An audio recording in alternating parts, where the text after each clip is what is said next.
What up, y'all? It's the Real Ball Watcher. Grab your binoculars, and I'm back. And we actually, the Panthers got to win. We don't even need to discuss all that. But we're going to get back to some evals right quick. We got a bye week coming up. See, I ain't got nothing else to watch. So let's get into Tetairoa. I don't even know how to say his name. T-Mac or Tet Mcmillan from Arizona. Let's do it. Let's not even waste no time. Let's just jump straight into it. When it comes to Tet, his strengths, the first thing you got to mention is his size. Now, when I say his size, that encompasses everything that comes with it. He's 6'5", 212 pounds, so a little bit slender, and he's only 20 years old, so he got room to grow and get better. But whatever, size, when it comes to first thing is being a mismatch from most corners. His catch radius is out of the wazoo, out of the roof, not because of maybe he has these insane high hops like some guys, even though his vertical does look really good, or he's this insane explosive athlete that can contort his body and do this. It's simply because he's 6'5". Nobody on the field, nobody at corner is going to be measurement wise, because I think he was 6'5" as a freshman or something like that. But also, I can talk about his catch radius. He can just go up and get it. I mean, bro, one-handed catches, contested catches, being able to body and box guys out, keep them away from the ball, almost box him out like a basketball player. A lot of basketball comparisons are coming up in this video because he's basically a basketball player playing football. But, being able to box guys out, keep them away from the ball, make contested catches because how big he is, how big his hands are, how long his reach is to be able to catch outside of his frame.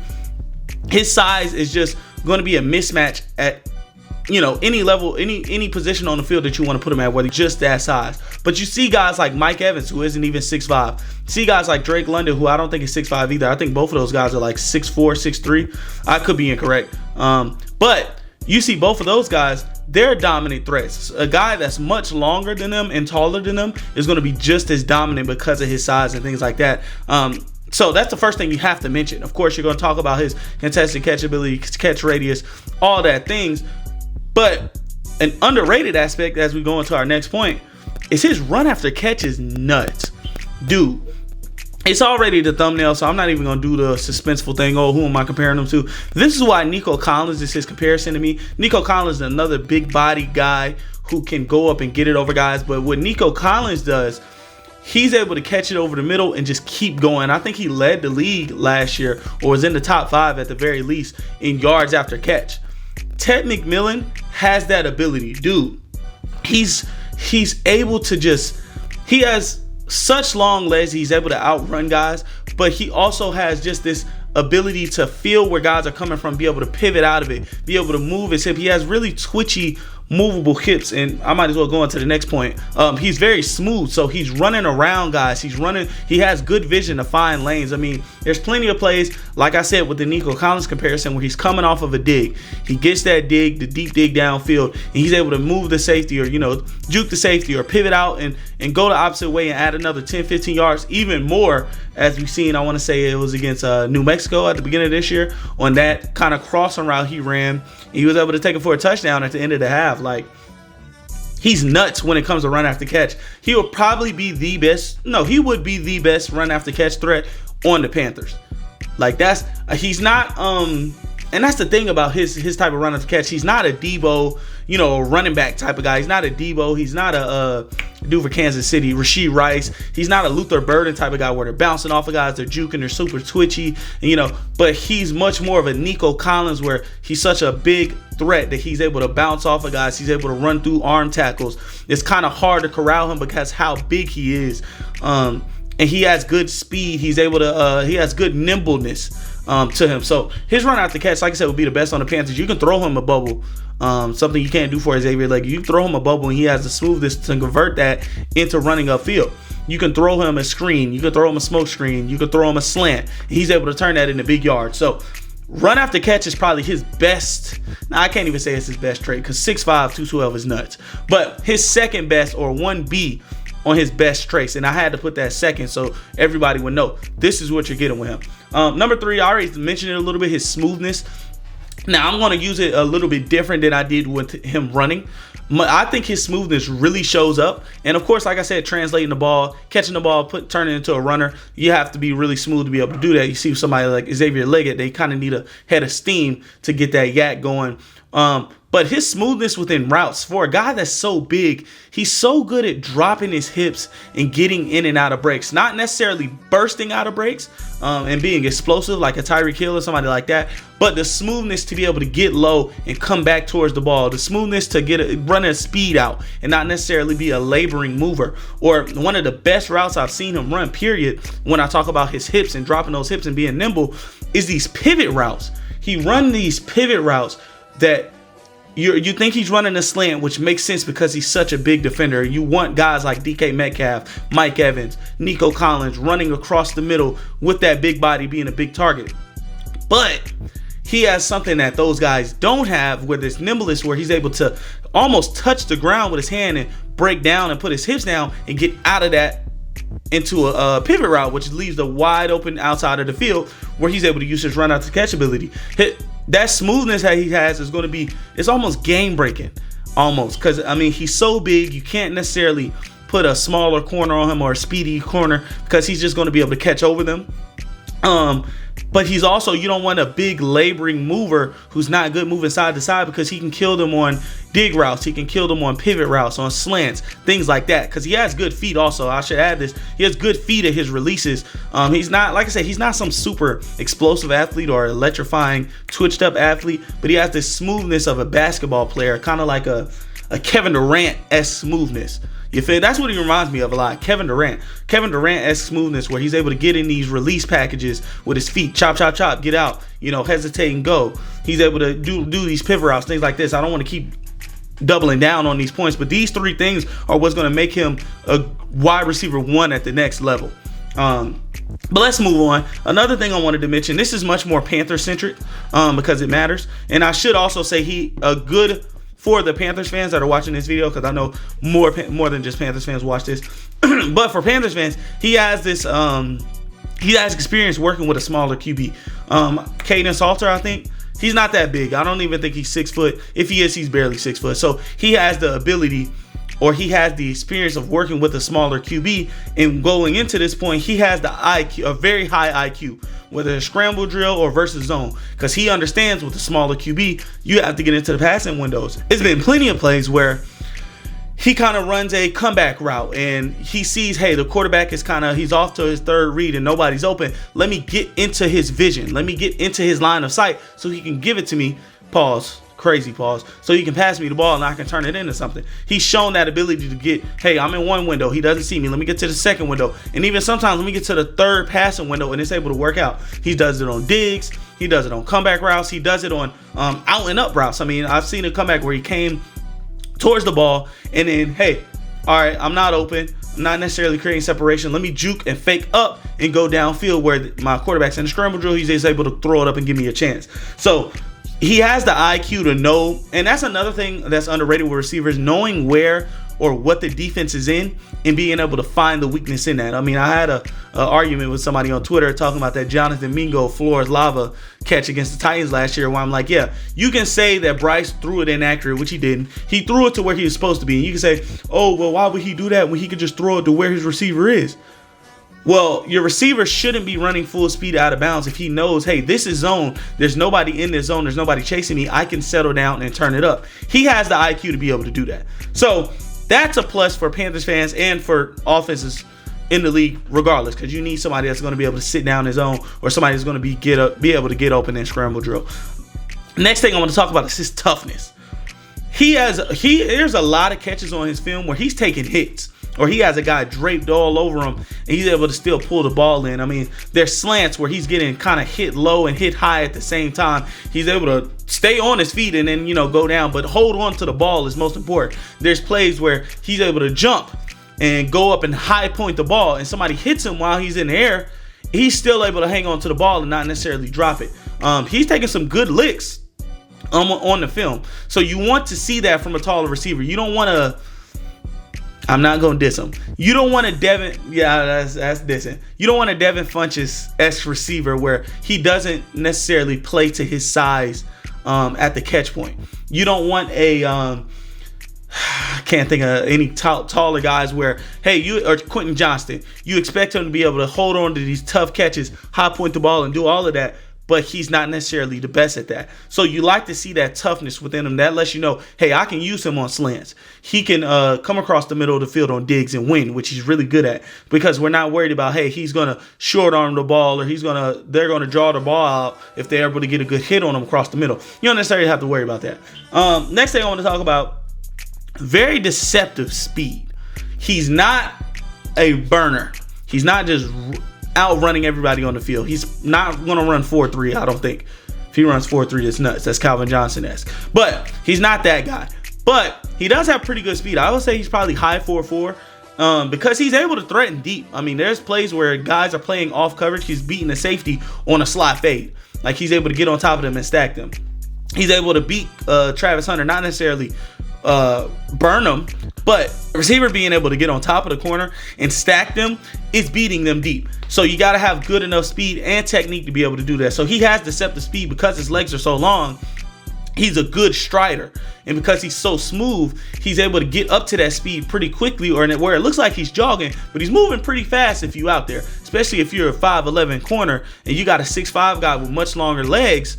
If you're not running 4.3, 4.4, you could be a little bit in trouble. I mean, he might be able to burn you if he gets you with a move or so, which, you know, he's been able to do, as we showed with the smoothness in his routes and things like that. So the next two things I want to talk about is kind of not necessarily film-based things that I'm going to be able to clips for, but alignment versatility. He's lined up all over. He's lined up at X. He's lined up at Z. He's lined up at his big slot. I think last year he was primarily almost, or like at least like a 40, 60, 50, 50 split of being a big slot. This year he's playing a lot more at the X position, a lot more on the outside, which he did last year also, but it's a lot more of alignment this year out there. So you like that alignment versatility. You're able to move him all over the formation, put him in motion, things like that.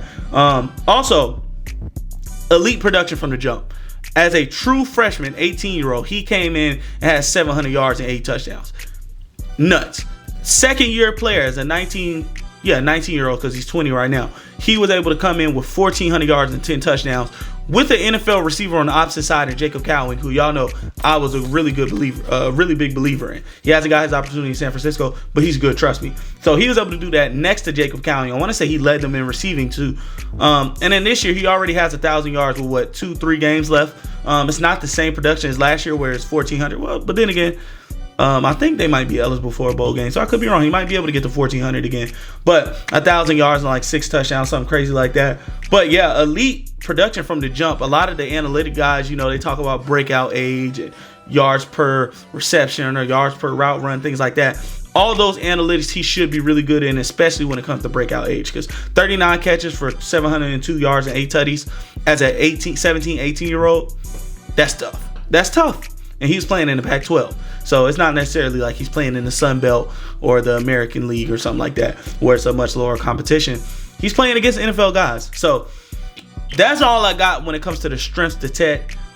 Really, really good player. Just reminds me so much of Nico Collins. And I get the Mike Evans stuff, which I can somewhat agree with, but I love that Nico Collins comp. But let's get to stuff that's not necessarily his game. When it comes to stuff that's not necessarily his game, it's not too much that I've seen on film, and it's kind of nitpicky, but I would like to see it. One, separation sometimes is not there. Now, it doesn't necessarily is the end-all be-all, because he's 6'5", with a crazy wingspan and pretty good hops. So he's probably going to be able to get those contested balls anyway.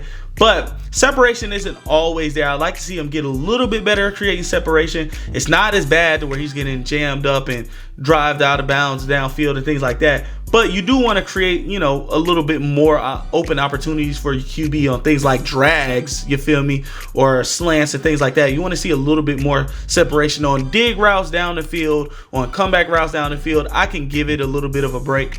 But on those shorter routes where you're kind of an immediate winner and you should at least have a step or two, you want to see that a little bit more. Next thing I want to talk about is adding more strength or play strength to his frame consistently, so he can use it consistently. He's not weak, trust me, because we've seen that he was able to go up and get it over guys, box guys out, pull it in with toughness and take hits, things like that. But I do want to see him get a little, this is why I like the Nico Collins comp a little bit more, even though he's really strong as a receiver too than Mike Evans. But Mike Evans, he has that bully ball mentality in him. If you put Dante Jackson on him, he's going to bully him around, push him around like an AJ Brown, things like that. I would like to see him add a little bit. He has a really big frame, so I think he'd be able to add maybe another 5-10 pounds of functional strength. And he'll be able to bully those smaller corners. I didn't watch the Colorado tape from this year because I don't have it. But last year, even though he did beat Travis Hunter, let's get that straight. He did beat up on Travis Hunter. Travis Hunter wasn't getting pushed around or nothing like that. He was still in his chest, in his pocket. He just couldn't deal with all that size to contest at the catch point sometimes and things like that. So I would like to see him add a little bit more bully ball aspect to him. Not saying it's a negative, but it could be added. Remember, this is not his game, not the stuff that he's bad at or that he can't do. Which is a little nitpicky. I guess it's the lack of explosion I see. Everybody can't be some explosive athlete, cool. But, you know, I would like to see him explode out of breaks more. Sometimes it always looks like he's jogging. Every time he has the ball, it looks like he's jogging. He's just such a smooth guy, such a smooth operator. Looks like he's jogging. So I could be wrong. He could be this explosive. No, I'm not wrong. Sorry. He's not a super explosive athlete. That's something that you're not necessarily going to be able to fix. But you got to know when you're putting him in certain route trees and running him on certain routes, he's not going to be able to do certain things. You can't put him on these route trees that you put these explosive receivers like Tyreek Hill on and things like that. That's just not his game. But let's move into his player build. Now, when it comes to his player build, I talked about the KD comparison. I'm gonna just call him the Slim Reaper. No, I'm kidding. But yeah, like the Slim Reaper. He's an ex-alpha receiver who can move all over the court. So it's like KD. You can play him at kind of on the outside. You can play him on a low block, and he's able to guard guys down low. He's also able to guard guards because he has such good feet. But he's still a big guy. Like, he's still going to be able to use his size as an advantage. So he's definitely the Slim Reaper. He's an alpha X receiver in all of the sense, but he also doesn't have to be that if you don't want him to play that. He's good at both slot, big slot. I don't even know if big slot pause is like a good comparison. I mean, giant slot, I guess. He's also good at X. I can see him playing Z in some offenses. He's just really good. So the Slim Reaper, easily, simple as that. Comparisons. Like I talked about earlier, Nico Collins. These guys are both big. I think Nico Collins 6'2", 6'3", 220 pounds, 215 pounds, something like that. He's great after the catch. He's explosive after the catch, just running through arm tackles, but beating guys deep, getting contested catches way downfield for CJ Stroud, beating guys over the middle for CJ Stroud and turning it into 30, 40 yard games, or even 5 to 10, 15 yard games. That's also helps. I kind of talked about it earlier why, so I'm not going to harp on this too much. Next one, of course, everybody talks about it, Drake London. Drake London is also a really smooth mover, but I think Tet has just so much better at yak and running after the catch. That's why I have Nico above Drake London. But just both really tall guys that can use their size to their advantage. They're not necessarily bully ball type of guys all the time, but they use their smoothness in their routes to be able to win and get leverage on DBs and be able to catch the ball through traffic or over them, things like that. The last one, which is funny, Jalen Coker. I know, a little early, but I think Jalen Coker is going to be a really good baseline floor receiver. He's going to be a good wide receiver too. I think at the floor, this is what Tet could be. If you put him in that big slot and everything just goes wrong, nothing works out, none of this stuff translates, he could be a good wide receiver 2, 3 from the big slot position, kind of like how Jalen Coker is showing up now. Both of them have that smoothness. Tet is definitely way better at yak, but both of them have that good yak ability to be able to run through arm tackles, bounce off of guys, you know, just a smooth mover. Both of them have really good hands, really good hops, really good catch radius, and they're bigger guys. So I think that could just be the baseline for him, but we ain't gonna harp on it too much. I kind of did all the explaining I need to do when we talked about his strengths. So that's all I got for y'all. I would love him on the Panthers. I think he would be immediately our #1 wide receiver and the best wide receiver we have on the roster. So if the Panthers are staying in that top 8 to 12, you know, area of the draft, Tet should probably be #1 on their board outside of guys like Abdul Carter if they fall or something like that. But yeah, I love Tet Mcmillan, man. He's I didn't originally have him as a wide receiver 1. I had him as 1B or 2 behind Isaiah Bond, but Isaiah Bond hasn't showed me the consistency I wanted to see, and I haven't watched this Texas film, so I can't necessarily speak. But right now, I got Tet as wide receiver 1 with a first-round grade. I can give it to him. He's a first-round grade. So that's all I got for y'all. If you like the video, do me a favor, share it with your peoples, turn on the notification bell so you can be see here every week whenever I do a draft eval or NFL eval on the Panthers or somebody else. Comment what you think, where you think he would be a good fit, where you think he would go, what your comparison is for him. All of that good stuff. Like the video, do all of that, and stay tuned for another giveaway coming out soon. So, this has been a Real Ball Watcher. Put your binoculars up. I'm out.